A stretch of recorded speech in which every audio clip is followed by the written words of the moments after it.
Hello friends, welcome to Study Spark YouTube family. आज हम लोग शुरू करने वाले हैं इंडस्ट्रियल वेस्ट मैनेजमेंट। यह बताते हुए खुशी हो रही है कि अब हमारा अपना वेबसाइट है studyspark.in और साथ ही साथ हमारा अपना ऐप है स्टडी स्पार्क के नाम से। आप गूगल प्ले स्टोर से इसे डाउनलोड कर सकते हैं। साथ ही साथ आप टेस्ट लगा सकते हैं, वीडियो एक्सेस कर सकते हैं, पेड कोर्स में इनरोल हो सकते हैं और सबसे बड़ा अनाउंसमेंट कि हाल ही में BSSC CGL 3 का नोटिफिकेशन आउट हुआ है और हमने मात्र 299 में कोर्स लॉन्च किया है। मॉक टेस्ट है इसमें, ओके। BSSC CGL 3 ये 299 का हमने मॉक टेस्ट रखा हुआ है। उसमें आपको अनलिमिटेड मिलेगा टेस्ट। इसकी वैलिडिटी जो है वो 12 मंथ्स हमने रखा है, 12 मंथ्स। और सबसे बड़ी बात कि आप अगर 299 का मॉक टेस्ट लेते हैं तो ये ज़रूरी नहीं है कि आप सिर्फ CGL का ही टेस्ट दीजिएगा। इस 299 में आप सभी टेस्ट को अनलॉक कर लीजिएगा, जैसे कि रेलवे, BPSC, UPSC, जो हमारे पास अवेलेबल होगा वो सारा कोर्स, बैंक्स, ये सभी कोर्स, ये सभी मॉक आपको फ्री में मिल जाएगा यहाँ से। और भी सारे अदर एग्ज़ाम्स हैं, जितने भी SSC CGL, उसे भी आप ले लीजिए। कुछ भी नहीं बचेगा, आपको सब कुछ 299 में ही मिल जाएगा। ये हमने रखा है। अगर आप इसका पूरा कोर्स लेना चाहते हैं तो 1199 में हम पढ़ाते हैं, जिसमें आपको वीडियो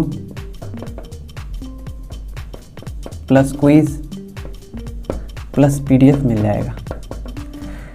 अगर आप 1199 का कोर्स लेते हैं तो इस 1199 में जितने भी हमारे कोर्स चलते होंगे, चाहे ये रेलवे हो, BPSC हो, UPSC हो, सभी के वीडियो मिल जाएंगे, क्विज मिल जाएंगे, टेस्ट मिल जाएंगे, PDF मिल जाएंगे।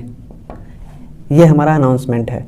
सब कुछ मैंने इजी कर दिया है। एक कोर्स आप खरीदिए, सब कुछ आपका अनलॉक हो जाएगा जो हमारे पास अवेलेबल होगा। आप कर रहे हैं assistant sanitary waste management officer की तैयारी। इसका कॉस्ट है 1199, जो कि पेड कोर्स है, जिसमें हम video plus PDF plus quiz ये अवेलेबल करवा रहे हैं। अब हम रिफाइनरी में ठोस जो वेस्ट हैं उनके मैनेजमेंट के बारे में पढ़ते हैं। वे वेस्टेज कैसे उत्पन्न होते हैं और उनका मैनेजमेंट कैसे किया जाता है। जो रिफाइनरी से सॉलिड वेस्ट उत्पन्न होते हैं उनके निपटान के लिए कुछ तरीके हैं। पहले हम जानते हैं कि ये अपशिष्ट उत्पन्न कैसे होते हैं। कच्चे तेल में कुछ मल पदार्थ और पानी होता है, पाया जाता है। जो कच्चे तेल के साथ जो प्रोडक्ट होता है, जो प्रोडक्शन होता है, परागमन के दौरान जमा पानी, लोहा, जंग, लौह, सल्फाइड, मिट्टी आदि का मिश्रण होता है। तो जब भी रिफाइनरी अपशिष्ट, रिफाइनरी वेस्ट की बात हो तो आप ऐसे समझ लीजिए कि जो वेस्ट होगा उस वेस्ट में क्या क्या शामिल होगा, किन किन चीज़ों से मिलकर ये रिफाइनरी वेस्ट बनता है। आयरन होता है, रस्ट होता है ना, सल्फाइड होता है, क्ले इत्यादि पाए जाते हैं। Crude oil contains some basic substance and water constituting a mixture of water, जिसे BS&W है ना, बेसिक सब्सटेंस एंड वाटर कहा जाता है। Produced with the crude oil और accumulated during transit of crude oil. Waste water from refineries contains metal ions such as Fe, Al, the लोहा, aluminium, copper, magnesium from corrosion of refinery equipment, chemicals used in treating cooling water, salts in intake water and chemicals used in processing। कहता है refinery के अपशिष्ट जल में धातु ion जैसे Fe, Al, Cu और Mg, लोहा, एल्युमिनियम, कॉपर, मैग्नीशियम, रिफाइनरी उपकरण के क्षरण से ठंडे पानी के उपचार में उपयोग किए जाने वाले रसायन, सेवन पानी में लवण और प्रसंस्करण में उपयोग किए जाने वाले रसायन होते हैं। रिफाइनरियों से निकलने वाले ठोस कचरे को वर्गीकृत किया जाता है, वो आगे है, उसके बारे में चर्चा करेंगे। और हमने बोला कि जो रिफाइनरी से सॉलिड वेस्ट निकलते हैं तो उनका जो वेस्ट वाटर होता है, उस वेस्ट वाटर में आपको इतना याद रखना है कि Fe, लोहा, एल्युमिनियम, कॉपर, मैग्नीशियम शामिल होते हैं, घुले होते हैं, मिले होते हैं इसमें रिफाइनरी के वेस्ट में। जो रिफाइनरी में इक्विपमेंट्स लगे होते हैं, उपकरण लगे होते हैं, ये तो लोहे के बने होते हैं या फिर मेटल्स के होते हैं। जो बहुत ऐसे भी इक्विपमेंट्स होते हैं जो कि मॉइस्चर की वजह से इनका क्षरण होता है। लोहे में तो जंग लगता है हवा पानी के लगने से, आप जान ही रहे हैं। तो इन सब से भी ठंडा पानी का इसमें उपयोग भी किया जाता है रिफाइनरी में। तो उनमें क्या होता है कि जब उसमें केमिकल का भी उपयोग किया जाता है तो उसमें कुछ साल्ट भी मिलाए जाते हैं, केमिकल्स भी मिलाए जाते हैं। इन सब के प्रोसेसिंग से, इन सब के प्रसंस्करण से उत्पन्न वेस्टेज होते हैं, पानी में जो मिल जाते हैं, ये घुल मिल जाते हैं ये सारी चीज़ें, तो ये रिफाइनरी के वेस्ट हो जाते हैं और ये सब काफ़ी ख़तरनाक हैं। ओके, तो इन सब का निपटान के लिए कुछ प्रोसेस हैं और इन रिफाइनरी के वेस्टेज को कैटेगराइज किया गया है, इनके डिस्पोजल के लिए कैटेगरी में बांटा गया है और उसको कैटेगराइज करने के बाद इसका डिस्पोजल किया जाता है। यहाँ पर दिखाया है कि रिफाइनरी में देखिए वेट ड्रिल कटिंग के थ्रू, ऑयल लैगून स्लज के थ्रू, ये कंटामिनेटेड सॉइल है, ये सब वेस्टेज हैं। वेदर ड्रिल कटिंग है, उससे है, रिफाइनरी वेस्ट है, oily waste from industrial product है, ये सारा मतलब तैलीय वेस्ट है। ये सारी वेस्टेज जो होती है रिफाइनरी में निकलती हैं, है ना। लेकिन हम तो पहले समझ रहे हैं कि रिफाइनरी का वेस्ट होता क्या है। सबसे पहला काम हमारा होना चाहिए कि रिफाइनरी के वेस्ट को समझें। सामने अगर कोई व्यक्ति आ गया, जैसे कोई अनजान व्यक्ति आ गया आपके सामने, आप उसके बारे में नहीं जानते हैं, तो सबसे पहले आप क्या पूछते हैं उससे कि भैया आप अपना नाम बता दो।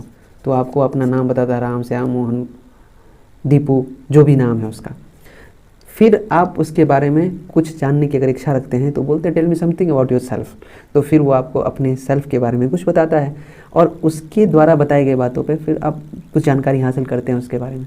उसी तरह से यहाँ पे जो वर्ड है, जो चैप्टर हम पढ़ रहे हैं, अगर नया है हमारे लिए तो सबसे पहले हम उस चीज़ को जानेंगे कि बात हम किस चीज़ की कर रहे हैं। बात यहाँ पे सॉलिड वेस्ट फ्रॉम रिफाइनरीज़ की हो रही है, तो हम अच्छे से जान गए रिफाइनरीज़ के बारे में कि रिफाइनरी से निकलने वाला वेस्ट क्या होता है और इसके वेस्ट जो होते हैं उनमें क्या क्या चीज़ इंक्लूड होता है, किन किन वजहों से ये वेस्ट बनते हैं। एक चीज़ कोरोजन के बारे में यहाँ पर दिया हुआ है, कोरोजन, मॉइस्चर, ये सब चीज़ें ना हमने यूट्यूब में पढ़ा रखा है। आप हमारे प्लेलिस्ट में जाइए, वहाँ जाकर पढ़िए, आप एक एक वीडियो को देखिए तो आपको पता चलेगा कि हमने पढ़ाया हुआ है। सब पढ़ रहे हैं, देखते हैं आगे इसके क्लासिफिकेशन को कि इसको कैसे क्लासिफाइड किया गया है और इसका किस प्रकार से निपटान किया जाता है। हमने बोला भी था कि जो वेस्टेज होते हैं सबसे पहले उसको कैटेगरी में बांटा जाता है। आप मेरा पहला वीडियो देखिए जाकर, वहाँ पे बोला भी गया था कि बहुत सारे कचरे होते हैं, कुछ हॉस्पिटल के वेस्ट होते हैं, कुछ मानो स्कूल के वेस्ट हैं, कुछ घर के वेस्ट हैं।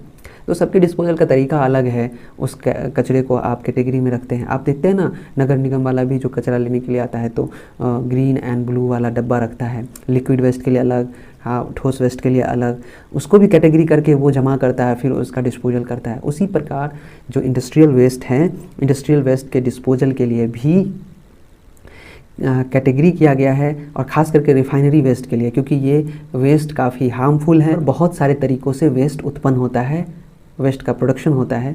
तो जब सोर्स बहुत अधिक हो वेस्ट तैयार होने के, तो तरीका भी बहुत सारा होगा, उसका अलग अलग होगा, क्योंकि एक सोर्स से तो वेस्ट बन नहीं रहा है, कई सोर्सेज हैं इसके वेस्ट बनने के। कोई ऑयली है, मतलब तैलीय है, तो किसी में मॉइस्चर है, कोई जंग से बना है, किसी में लोहा, सल्फ़र इत्यादि मिला हुआ है, एल्युमिनियम, कॉपर, है ना। तो इन सब चीज़ों का अध्ययन करना पड़ता है, फिर हम इसका मैनेजमेंट करते हैं। अगर हमें पता नहीं होगा, हर चीज़ों की जानकारी नहीं होगी, तो न्यूज़ में सुनने में आता है ना आपको कि सीवर में मजदूर गए सफाई करने और वहाँ 2 का दम घुटने से मौत हो गया। न्यूज़ में सुनते होइएगा आप। क्यों होता है? यही सब कारण है। रिएक्शंस, केमिकल रिएक्शंस हो जाते हैं अंदर में, गैस, जहरीला गैस बन जाता है। हमारे लिए कहने को कचरा है वो, लेकिन किस प्रकार का कचरा नाला में जा रहा है इस बात की जानकारी नहीं होती है। जान ही नहीं रहे, कचरा उत्पन्न करने वाले को पता नहीं कि इसका क्या इफ़ेक्ट पड़ेगा। तो इन सब वजहों से हमें भुगतना पड़ता है। इसीलिए हर चीज़ का मैनेजमेंट किया गया है, हर चीज़ के बारे में बताया गया है, उसको जानना आवश्यक होता है, तभी हम एक अच्छा मैनेजमेंट कर सकते हैं, अच्छे से डिस्पोजल कर सकते हैं और इन सारी दुर्घटनाओं से या इनके इम्पैक्ट से, बैड इम्पैक्ट से बच सकते हैं। तो कहा गया है कि जानकारी जो होती है वो आज के दौर में मूल हथियार है, मूल मंत्र है। जानते हैं इसको जो क्लासिफाई किया गया है, refineries can be grouped as inert dry solid. Second, combustible dry solids. Third, sludge from water softener and sanitary sludge. Fourth, sludge containing oil such as spent glaze. Sludge containing oil, water and solid from water separator bottom. अच्छा, ये inert dry solids क्या होता है sir? तो इसको हिंदी में निष्क्रिय शुष्क ठोस बोलते हैं। ये होता क्या क्या है? ट्रस, सिल्ट, एस्पेंट कैटलिस्ट यानी कि कचरा, सिल्ट मतलब होता है गाद, एस्पेंट कैटलिस्ट मतलब खर्च किए गए उत्प्रेरक बोलते हैं, है ना। कैटलिस्ट का मीनिंग होता है उत्प्रेरक। ओके, तो ये सारे होते हैं। कंबस्टिबल ड्राई सॉलिड्स का मतलब होता है क्या बोल सकते हैं इसको, दहनशील शुष्क ठोस हिंदी में। वो होते हैं trace, waste paper, scrap lumber, बेकार जो पेपर है, बेकार कागज, वेस्ट पेपर वगैरह को बोलते हैं। थर्ड है sludge from water softener and sanitary sludge. Scrap लकड़ी, पानी, शॉर्पनर और सैनिटरी कीचड़ से कीचड़ तेल युक्त कीचड़। ये थोड़ा सा लग रहा है बहुत ही क्लिष्ट, आप इंग्लिश में याद रखिए। स्लज फ्रॉम वाटर है ना, वाटर सॉफ्टनर, तो ये जो लकड़ी पानी को बोलते हैं सॉफ्टनर, और सैनिटरी स्लज यानी सैनिटरी जो कीचड़ हैं उसके जो स्क्रैप्स होते हैं, उसके जो कतरन होते हैं, स्क्रैप को हिंदी में कतरन बोलते हैं, और साथ ही साथ जो कीचड़ है जिसमें कि तेल होता है, ऑयल पाया जाता है जिस कीचड़ में, गाद में, है ना, उस श्रेणी में इसको बांटा गया है। Sludge containing oil, water and solids from water separator bottoms. पानी और ठोस युक्त कीचड़, जल विभाजक के नीचे से जो होता है, जो ऐसा कीचड़ हो जिसमें कि पानी भी हो और ठोस भी हो, कचरा कीचड़ हो, तो उसको भी इस कैटेगरी में बांटा गया है। मिट्टी का तेल युक्त कीचड़ बोला गया है यहाँ पर, कि जिस ऐसा भी कीचड़ होता है जिसमें मिट्टी का तेल मिला हो, तो उनको भी अलग श्रेणी में रखा गया है। ये आपको याद रखना है सारा का सारा और समझना है। अब इसका ट्रीटमेंट क्या होगा, तो ये ट्रीटमेंट का तरीका है, ये जानिए। देखिए, रिफाइनरी के जो वेस्टेज हैं ये एक बड़ा टॉपिक है, और उस टॉपिक को अच्छे से मैंने बहुत डीपली जाकर बताया है आपको, और बहुत ही अब फिगर के माध्यम से भी बतला रहे हैं, कई एग्जांपल्स हमने लिए हैं। क्लास लंबा होता ज़रूर है, लेकिन आप सीखते हो, है ना, वो काफ़ी फ़ायदेमंद है। फिर मैं इस पे ऑब्जेक्टिव दूंगा आपको, देखना जो मेरा पेड क्लास है, जैसे ही मैं चैप्टर पढ़ाऊँगा ठीक उस चैप्टर का मैं टेस्ट ले लूँगा, फिर देखिए आपको कितना कॉन्फिडेंस आएगा। और पीडीएफ तो दूंगा ही, और पीडीएफ दूंगा 2, ये याद रखिएगा। 1199 का कोर्स है हमारा, उसमें ये वीडियो तो मिल ही रहा है, साथ ही साथ वो पीडीएफ भी मिल रहा है जो हमने 199 रुपये वालों को दिया हुआ है, वो प्लस एडिशन है। साथ ही साथ ये नोट्स, क्लास का जो नोट्स मैं अभी पढ़ा रहा हूँ, ये नोट्स भी आपको मिलेगा। ये नोट्स 199 वाले को नहीं मिलेगा जो मैं पढ़ा रहा हूँ, उसके लिए बुक मैंने तैयार कर दिया है, वो बुक ले सकते हैं, वो पढ़ेंगे, वो भी काफ़ी हेल्पफुल है ना। तो उसमें सिर्फ और सिर्फ पीडीएफ है 199 में। साथ ही साथ क्लास का क्विज़ भी है, टेस्ट क्विज़ है, बहुत सारा, बहुत कुछ सीखने को मिलेगा यहाँ पे। 499 में हमने बताया है क्या क्या, टेस्ट क्विज़, और साथ में 199 वाला जो पीडीएफ है वो, ये 499 में दे रहे हैं हम। 1199, ये इस कोर्स का जो कॉस्ट है ना वो 4999 है। याद, आपको कहीं भी 3 से 4000 से कम में नहीं मिलने वाला है कोर्स, और मैंने इसे बहुत ही सस्ता किया है, क्योंकि आप लोगों की वजह से ये उपज हुआ है, साइट का निर्माण हुआ है, तो इसका बेनिफिट भी आप ही लोगों को मिलना चाहिए, ये मेरा मानना है। ट्रीटमेंट को जानते हैं, उपचार और निपटान, ट्रीटमेंट एंड डिस्पोजल के बारे में जानते हैं। देखिए, इसके जो ट्रीटमेंट का तरीका है यहाँ पे फिगर के थ्रू हमने बतलाया है। ये रिफाइनरी है आपका, और इसके ट्रीटमेंट का ये लेयर बताया गया कि किस तरह से इसको हम ट्रीट करते हैं। आएंगे फिगर पे बाद में, पहले हम लोग चर्चा करते हैं इसके थ्योरेटिकल पोर्शन को। ओके, ये पिक्चर है रिफाइनरी का, आप देख रहे हैं कि कीचड़ किस प्रकार बनता है और किस तरह से इसको लेयर बाय लेयर फिल्टर करते हैं, और साथ कचरे को अलग किया जाता है और शुद्ध चीज़ों को बाहर निकाला जाता है। When these sludges containing solids and water come in contact with oily water, solids get coated with oil. Hence, it is desirable to avoid mixing of the two. These sludges should not be allowed to flow in oily water drain, but watered by gravity in sludge thickeners or pond. The sludge may also be reused for neutralizing some wastage or in cement manufacturing etc. जब ठोस और पानी युक्त कीचड़ तैलीय पानी के संपर्क में आते हैं तो ठोस तेल से ढक जाते हैं। ओके, इसलिए दोनों के मिश्रण से बचना वांछनीय है। कीचड़ को तैलीय पानी की नालियों में बहने की अनुमति नहीं दी जानी चाहिए, लेकिन कीचड़ के गाढ़ेपन या तालाब में गुरुत्वाकर्षण द्वारा कम किया जाना चाहिए। कुछ कचरे को बेअसर करने या सीमेंट निर्माण आदि में भी कीचड़ का पुनः उपयोग किया जा सकता है। जो वेस्टेज हमें रिफाइनरी से मिला है उसके ट्रीटमेंट का बहुत लंबा प्रोसेस है। रिफाइनरी वेस्टेज के लिए एक स्पेशल ट्रीटमेंट है, वेस्टेज का निपटान के लिए, उसके डिस्पोजल के लिए। और कहते भी हैं कि जब सॉलिड और वाटर, जब ठोस और पानी युक्त कीचड़ तैलीय पानी के संपर्क में आते हैं, तैलीय पानी मतलब क्या, पानी है जिसमें तेल मिला हुआ है, ये तो पूरा खिचड़ी हो गया जी। एक तो पानी में ऑयल मिला हुआ है ऑलरेडी, अब फिर क्या हो गया, इसमें सॉलिड वेस्ट भी मिला हुआ है और वाटर वाला भी वेस्ट है। ये दोनों वेस्ट मिल करके तीसरा में जाकर मिल गया। बताओ, अपना भी तो घर डूबा ही है, हम तो डूबे सनम तुम्हें भी ले डूबेंगे वाला हाल हो गया यहाँ पर। यानी कि ये कचरा तो है ही ऑलरेडी, दो ठो मिला हुआ, सॉलिड में भी है, सॉलिड वेस्ट भी है और वाटर वेस्ट भी है। ये दोनों ठोस और जल युक्त कचरा जा करके तीसरा में जाकर मिल जाता है जिसमें पानी मिला हुआ है, जल में पानी मिला हुआ कचरा में जाकर मिल जाता है। तो क्या होता है कि जो ठोस तेल है वो ढक जाता है, ऊपर से एक लेयर बना लेता है। इसीलिए कहता है कि ये कचरा और ये कचरा, इन दोनों का जो मिक्सचर है उसको होने नहीं देना चाहिए, इससे बचना चाहिए, नहीं तो बवाल हो जाएगा, फिर दिक्कत हो जाएगा। और साथ ही साथ जो तेल वाला नाली है ना, जो कीचड़ में पानी मिला हुआ है या तेल वाला पानी वाला नाली से जो कचरा बह रहा है, उसमें कीचड़ वाला जो होता है पानी या कचरा को मिलने नहीं देना चाहिए, उससे बचना है। ओके, ये कह रहा है। ये कीचड़ है, जो वेस्ट है, उसको तेल वाले पानी से मिलने से पहले इसका जो गाढ़ापन होता है, मतलब ये जितना गहरा होता है, गाढ़ा होता है ना, गाढ़ा मतलब समझ ही रहे होंगे, तो उसके गाढ़ेपन से बचना है, यानी कि उसको गाढ़ा नहीं होने देना है इस कचरे को, कीचड़ वाले कचरे को। नहीं तो अगर ये गाढ़ा होकर के ऑयल वाले कचरे में मिल जाएगा ना, तो फिर इसका निपटान करना मुश्किल हो जाएगा, जाओगे निपटान करने लगेगा आग। तो जो वेस्ट है आपका, जिसको आप रीयूज़ कर सकते थे, कुछ नया प्रोडक्ट बनाकर रिसाइकल करके रीयूज़ कर सकते, वो भी ख़त्म, बात ही ख़त्म। बहुत सारी बातें हैं, या फिर कोई केमिकल रिएक्शन ही हो जाए मिलने के बाद। तो इन सब चीज़ों से कहता है जो इसका ट्रीटमेंट है उसके लिए बचना चाहिए।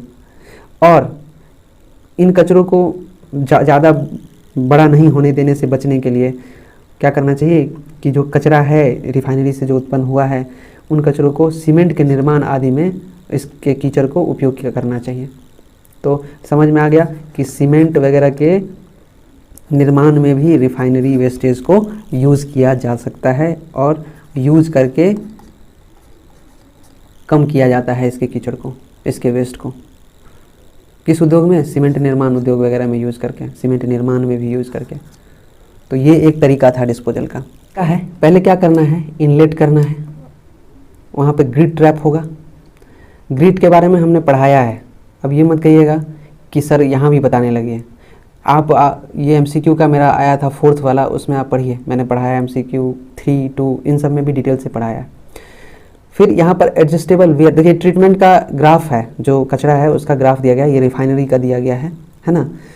तो यहाँ देख लीजिए कि यहाँ पर जो कचरे होते हैं वो किस तरह से यहाँ पर लेयर बना हुआ है और इसके थ्रू छन करके बाहर निकलते हैं और एक जगह पे कचरा जमा होता है, और किस तरह से ऑयली कचरे को अलग किया जाता है पानी से, ऑयल को, और जो गाढ़ा कचरा है उसको अलग करके कीचड़ को अलग किया जाता है।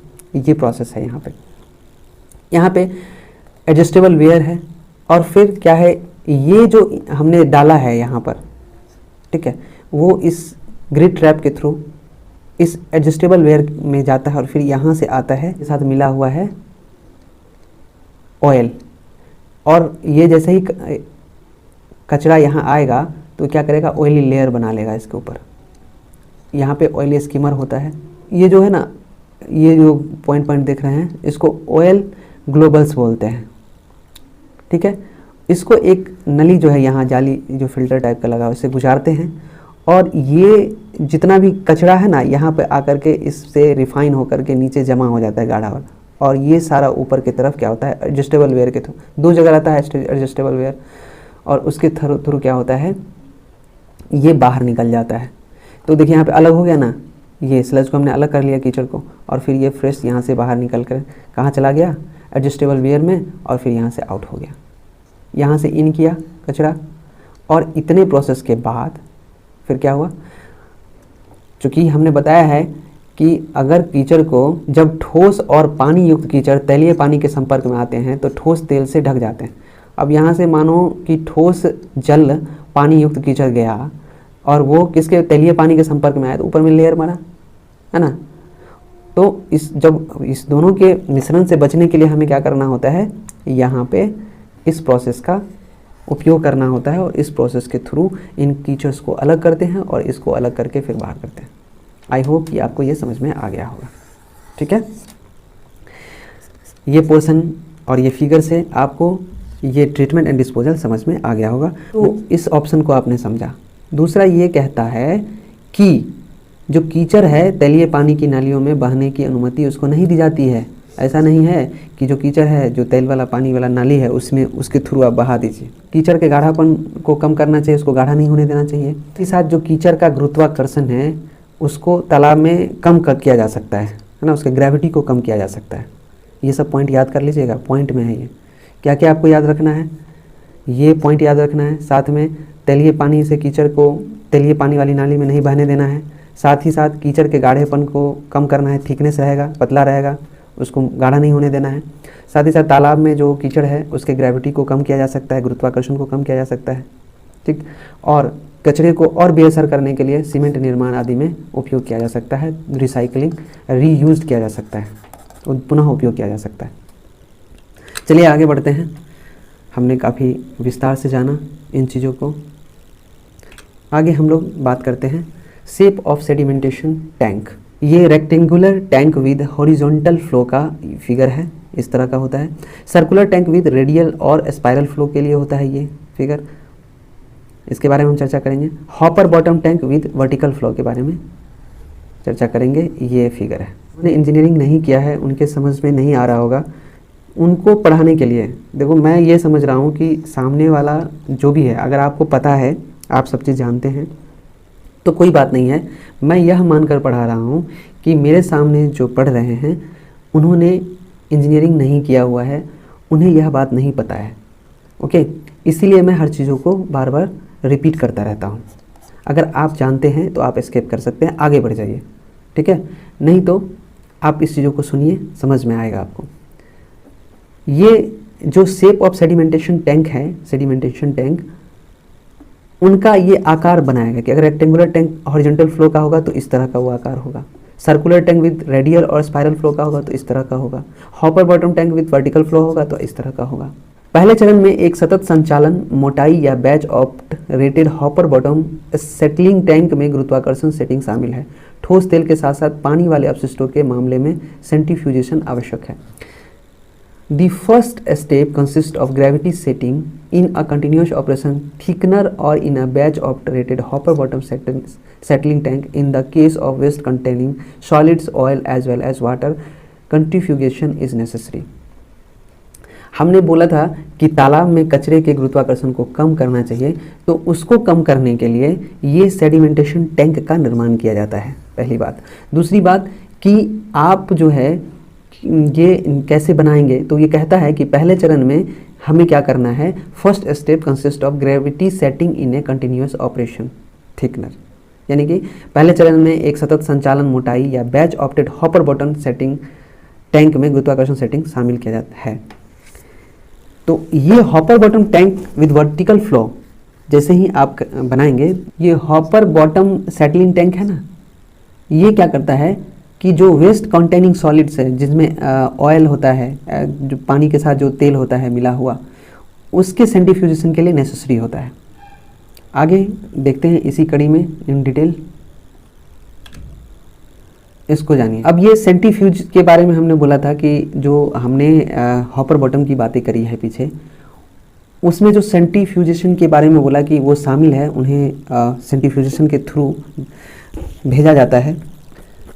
ये होता क्या है, कीचड़ को सेंट्रीफ्यूज में भेजे जाने से पहले इसकी जांच की जाती है और फिर स्क्रॉल टाइप सेंट्रीफ्यूज में प्राथमिक सेंट्रीफ्यूजेशन के अधीन किया जाता है।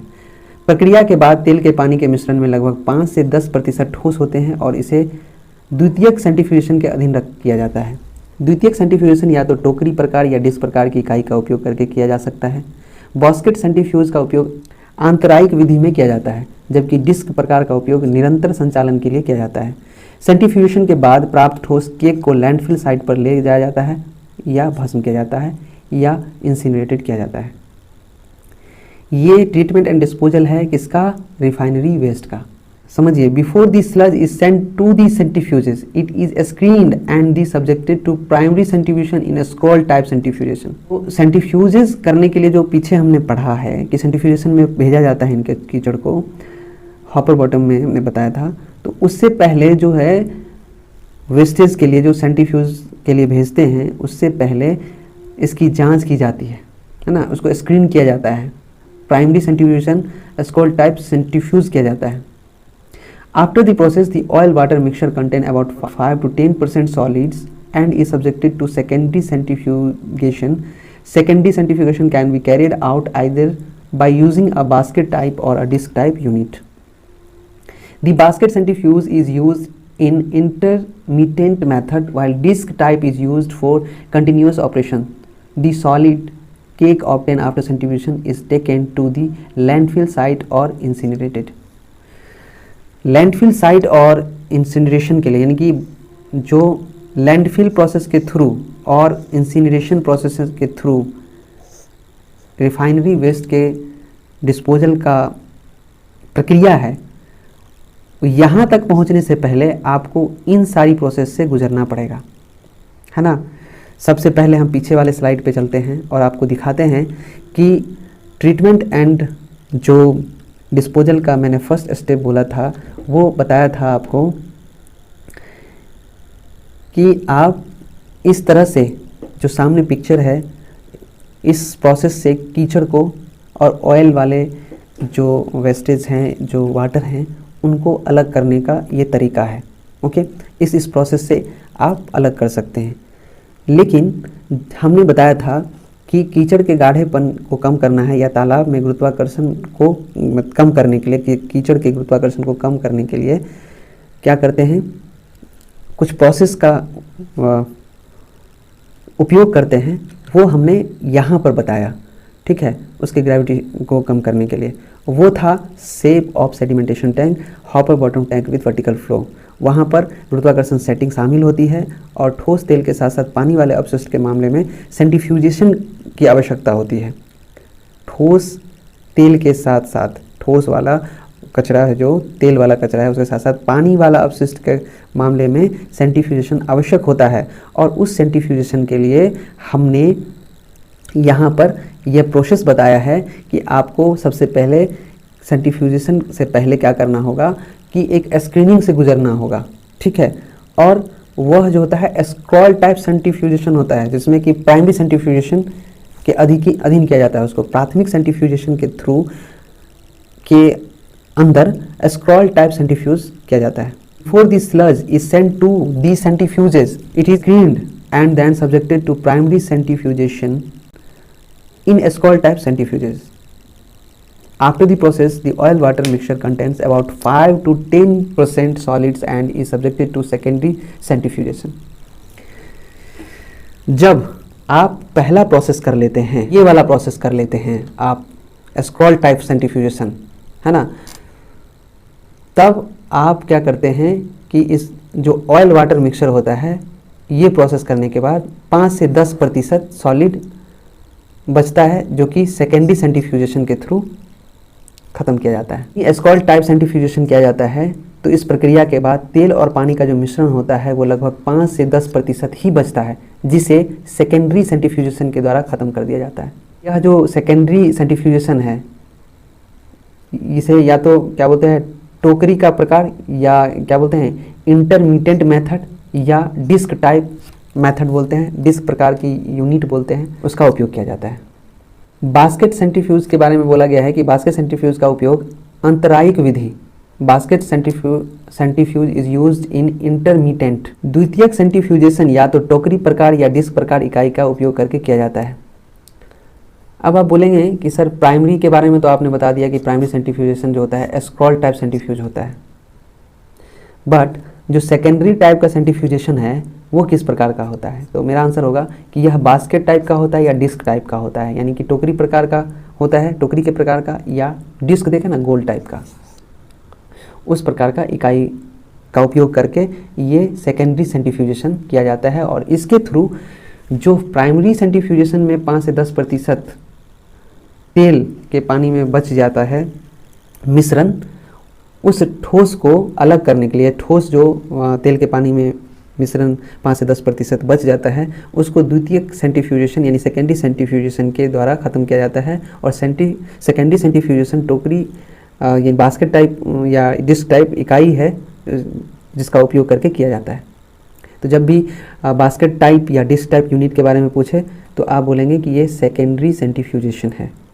अच्छा, बास्केट सेंट्रीफ्यूज का उपयोग अंतरायिक विधि में किया जाता है। The basket centrifuge is used in intermediate method while disc type is used for continuous operation. Okay, तो यह बास्केट सेंट्रीफ्यूज का उपयोग अंतरायिक विधि में किया जाता है, जबकि डिस्क प्रकार का उपयोग निरंतर संचालन के लिए किया जाता है, यानी कि लगातार डिस्क टाइप का ऑपरेशन जो होता है, डिस्क टाइप यूनिट का ऑपरेशन जो होता है सेंट्रीफ्यूजेशन में, तो वह होता है एकदम निरंतर कंटिन्यूअस ऑपरेशन के लिए।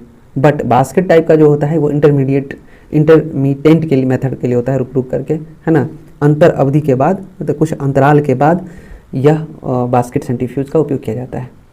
सेंट्रीफ्यूजेशन के बाद प्राप्त ठोस केक को, जो यह सेंट्रीफ्यूजेशन के बाद जो प्राप्त होता है ठोस कचरा या केक जो होता है, उसको लैंडफिल साइट पर ले जा करके, है ना, मिट्टी के अंदर गाड़ करके, दबा करके उसका डिस्पोजल किया जाता है, या इंसिनरेशन या जलाकर भस्मीकरण के द्वारा डिस्पोजल किया जाता है। ये थे जिसको हमें समझना था। यहाँ पे जो कचरा है उसको डीवाटरिंग करने का एप्लीकेशन बताया गया है। ये आप देखिए, ये एप्लीकेशन है, क्या क्या है यहाँ पे। ये जो फिगर है इन सारे प्रोसेस को बताया है। यहाँ पे एक्सेल फीड करते हैं, इसके थ्रू इन करता है, फिर solid push on to the bowl walls, यहाँ पे बॉल्स होते हैं, ठीक है, सॉलिड को पुश किया गया अंदर। फिर क्या है, distributor ensure suspension rotation setting, और यहाँ पर जो होता है रोटेशन करता है, ये घूमने वाला लगा होता है। यहाँ पे देखें फिगर लगा हुआ है, पिक्चर यहाँ पे बताया गया, यहाँ पे अंदर की चीज़ों को दिखाया गया, यहाँ पे पार्ट आपको दिखाया गया कि ये घूमता रहता है ना, ये पॉलीमर यहाँ से गया। फिर ये टॉर्क्यू है, स्लज डिवाटरिंग पॉलिसी, मतलब एप्लीकेशन के बारे में बताया गया है कि कचरे को कैसे डिवाटर किया जाता है, इस एप्लीकेशन के थ्रू किया जाता है। यहाँ पे फिर केक सॉलिड मिलता है लास्ट में, इसके बारे में हमने चर्चा किया था, है ना। यहाँ पे जो है सेंट्रीफ्यूज वाटर है, देख रहे हैं यहाँ पे लिखा हुआ है, इसको आप जूम करके देख सकते हैं। फिर ये फ्लो है, ये प्रोसेस होता है, और फिर यहाँ पे आपको केक सॉलिड मिलता है। इस फिगर के थ्रू हमने दिखाया कि एक्सेल फीड होता है। फिर यहाँ पे distributor ensure suspension rotating setting होता है, ये रोटेट करता है। फिर screw solids conveyed to sediment outlet, इसको बोलते हैं, है ना। फिर यहाँ पर ये घूमता रहता है, और प्रोसेस होने के बाद जो होता है नीचे से, यहाँ से जो यहाँ पर हम दिखाया है केक जो लास्ट में फर्स्ट सेकेंड थर्ड स्टेज में आकर के, है ना, थर्ड स्टेज में आकर के यहाँ पर हमको केक मिलता है, और फिर हम उसका निपटान करते हैं। काफ़ी डेप्थ में देखना पड़ता है इन चीज़ों को, चूँकि इंजीनियरिंग से रिलेटेड है ये। अब बात करते हैं in the case of sludges which do not contain oils, filtration is carried out either on sand beds or in filter press in vacuum filtration. When the sludge contain material which tend to clog or blind the filter medium, pre-coat filtration is used. The sludge after filtration can be incinerated or dumped on landfill sites. कहता है कीचड़ के मामले में जिसमें तेल नहीं होता है, अभी तक तो तेल की बात कर रहे थे, देखिए रिफाइनरी कितना बड़ा टॉपिक है। यही कहा कि पुष्पा नाम सुन के फ्लावर समझाए क्या, फायर है। मैं अब समझ में आ रहा होगा कितना बड़ा टॉपिक है, फायर है ये। यहाँ कहता है कीचड़ के मामले में जिसमें तेल नहीं होता है, निष्पंदन या तो रेत के बिस्तरों पर या वैक्यूम निष्पंदन में फिल्टर प्रेस में किया जाता है। जब कीचड़ में ऐसी सामग्री होती है जो बंद या अंधा कर देती है तो फिल्टर माध्यम प्रीकोट निष्पंदन का उपयोग किया जाता है। निष्पंदन के बाद कीचड़ को भस्म किया जा सकता है या लैंडफिल साइटों पर डंप किया जा सकता है। ये प्रोसेस वैसे कचरों के लिए है जिनमें ऑयल नहीं पाए जाते हैं, है ना। तो वो ये है, ये तरीका देखिए डिस्पोजल। पहले तो है सोर्स रिडक्शन, मोस्ट सस्टेनेबल जो है उसको फिर रीयूज़ करेंगे, फिर रिसाइकलिंग करेंगे, ये तो पढ़ चुके हैं आप। रीयूज़ के बाद रिसाइकलिंग करेंगे, दैट इज़ कंपोस्टिंग है। उसके बाद रिकवरी है, इंसिनरेशन या वाटर टू एनर्जी में इसको बदलते हैं, है ना। देखिए ऊपर वाला जो है ये सारा प्रोसेस, इसको प्रोडक्ट बोलते हैं, जहाँ पर प्रोडक्ट बनता है, यानी कि वेस्ट जो आया, जो भी सोर्स है जहाँ से वेस्ट उत्पन्न हुआ, वहाँ से उस वेस्ट का रिडक्शन होता है, घटता है वो, है ना।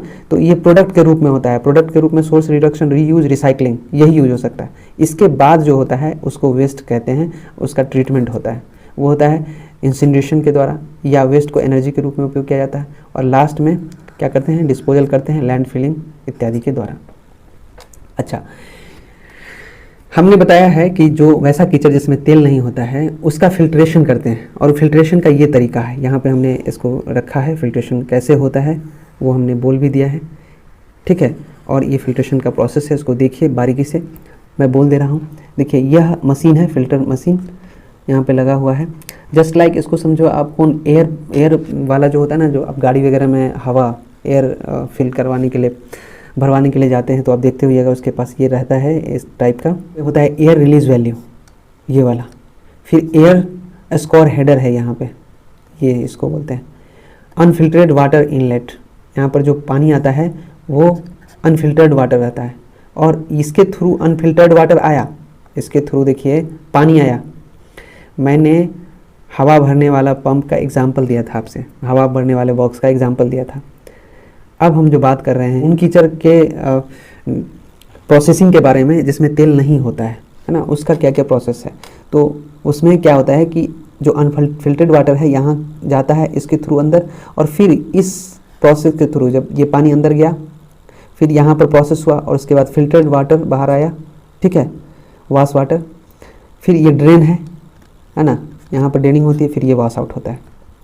और ये जो यहाँ पर होता है ये कलेक्टिंग चैनल है, इसको कलेक्टिंग चैनल बोलते हैं, ठीक है। अब देखिए ये जो प्रोसेस होता है अंदर में, ये कैसे होता है, यहाँ पर दिखा है। यहाँ की ये जो है गोल गोल देख रहे हैं आप, ये इसको स्पेक्ट्रम फिल्टर मीडिया बोलते हैं, है ना। ये डायरेक्शन है फ्लो का कि किस तरह से होता है। प्री कोट मीडिया लेयर इसको बोलते हैं, इस तरह का लेयर होता है अंदर। प्री कोट लिक्विड के लिए प्री कोट मीडिया लेयर होता है। फिर लिक्विड टू बी फिल्टर्ड, फिर लिक्विड टू बी फिल्टर्ड, वो कैसे, cake of removed impurities and DE particles. तो यहाँ पर जो होता है, जो फिल्ट्रेशन के थ्रू, इसके थ्रू जो आपने अनप्यूरिफाइड वाटर दिया, ठीक है, या ऐसा कीचड़ दिया जिसमें तेल नहीं था, कचरा ही था, ठोस था, तो वो इसके थ्रू गया, तो यहाँ पर वो सारा केक है जो फिल्टर्ड होकर के बाहर यहाँ पे छान करके रख दिया, और यहाँ से फिर निकलेगा filtered liquid spectrum filter media के थ्रू।